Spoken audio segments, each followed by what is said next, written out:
Once upon a time, there was a frog called Mr. Jeremy Fisher. He lived in a little damp house amongst the buttercups at the edge of a pond. The water was all slippy-sloppy in the larder and in the back passage, but Mr. Jeremy liked getting his feet wet. Nobody ever scolded him, and he never caught a cold. He was quite pleased when he looked out and saw large drops of rain splashing in the pond. "I will get some worms and go fishing and catch a dish of minnows for my dinner," said Mr. Jeremy Fisher. "If I catch more than 5 fish, I will invite my friends Mr. Alderman Ptolemy Tortoise and Sir Isaac Newton. The alderman, however, eats salad." Mr. Jeremy put on a mackintosh and a pair of shiny goloshes. He took his rod and basket and set off with enormous hops to the place where he kept his boat. The boat was round and green and very like the other lily leaves. It was tied to a water plant in the middle of the pond. Mr. Jeremy took a reed pole and pushed the boat out into open water. "I know a good place for minnows," said Mr. Jeremy Fisher. Mr. Jeremy stuck his pole into the mud and fastened the boat to it. Then he settled himself cross-legged and arranged his fishing tackle. He had the dearest little red float. His rod was a tough stalk of grass, his line was a fine long white horsehair, and he tied a little wriggling worm at the end. The rain trickled down his back, and for nearly an hour he stared at the float. "This is getting tiresome. I think I should like some lunch," said Mr. Jeremy Fisher. He punted back again amongst the water plants and took some lunch out of his basket. "I will eat a butterfly sandwich and wait till the shower is over," said Mr. Jeremy Fisher. A great big water beetle came up underneath the lily leaf and tweaked the toe of one of his galoshes. Mr. Jeremy crossed his legs up shorter, out of reach, and went on eating his sandwich. Once or twice something moved about with a rustle and a splash amongst the rushes at the side of the pond. "I trust that is not a rat," said Mr. Jeremy Fisher.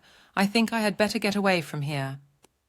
Mr. Jeremy shoved the boat out again a little way and dropped in the bait. There was a bite almost directly.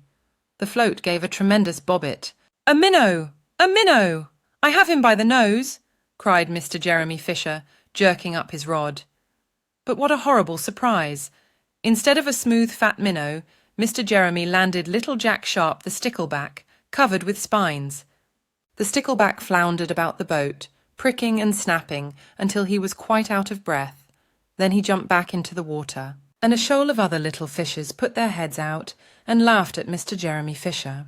And while Mr. Jeremy sat disconsolately on the edge of his boat, sucking his sore fingers and peering down into the water, a much worse thing happened. A really frightful thing it would have been if Mr. Jeremy had not been wearing a mackintosh. A great big enormous trout came up with a splash, and it seized Mr. Jeremy with a snap. "Ow! Ow! Ow!" And then it turned and dived down to the bottom of the pond. But the trout was so displeased with the taste of the mackintosh that in less than half a minute it spat him out again, and the only thing it swallowed was Mr. Jeremy's galoshes. Mr. Jeremy bounced up to the surface of the water like a cork and the bubbles out of a soda water bottle, and he swam with all his might to the edge of the pond. He scrambled out on the first bank he came to, and he hopped home across the meadow with his mackintosh all in tatters. "What a mercy that was not a pike," said Mr. Jeremy Fisher. "I have lost my rod and basket, but it does not much matter, for I am sure I should never have dared to go fishing again." He put some sticking plaster on his fingers, and his friends both came to dinner. He could not offer them fish, but he had something else in his larder. Sir Isaac Newton wore his black and gold waistcoat, and Mr. Alderman Ptolemy Tortoise brought a salad with him in a string bag.